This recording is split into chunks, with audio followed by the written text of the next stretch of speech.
भंडाऱ्याच्या साकोलीतील तलावाचा बांध फुटल्यानं शेकडो एकर शेती पाण्याखाली. प्रशासनाच्या निष्काळजीपणामुळे शेतकऱ्यांचं मोठं नुकसान, नागरिकांकडून संताप व्यक्त. परभणी ते छत्रपती संभाजीनगर रेल्वे दुहेरीकरणाला केंद्राची मंजुरी. 2179 कोटी रुपयांचा निधी मंजूर केल्यानं मंत्री मेघना बोर्डीकर यांनी मानले आभार. जालन्याच्या बदनापूर तालुक्यातील तुपेवाडी गावात रस्त्यांची दुरवस्था. विद्यार्थ्यांना शाळेसाठी चिखलातून करावा लागतो 1 किलोमीटर पर्यंतचा प्रवास. गावकऱ्यांकडून रस्ता दुरुस्त करण्याची मागणी.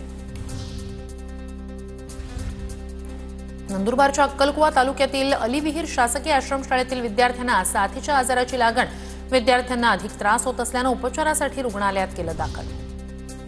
नंदुरबार जिल्ह्यात 22 दिवसांच्या विश्रांतीनंतर पावसाची हजेरी. रिमझिम पावसामुळे पिकांना जीवदान. पावसाचा मोठा खंड पडल्यानं शेतकरी आर्थिक संकटात होता. रत्नागिरीच्या लांजा शहरवासियांनी सीमेवरील जवानांसाठी पाठवल्या 1800 राख्या आणि 150 पत्र.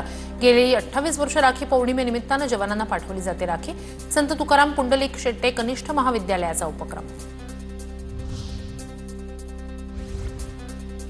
करमाळा तालुक्यातील रेटेवाडी उपसा सिंचन योजना मार्गी लावण्यासाठी मंगेश चिवटेंनी घेतली जलसंपदा मंत्री राधाकृष्ण विखेंची भेट. मंत्रालयात लवकरच बैठक घेण्याचं विखे पाटलांकडून आवाहन.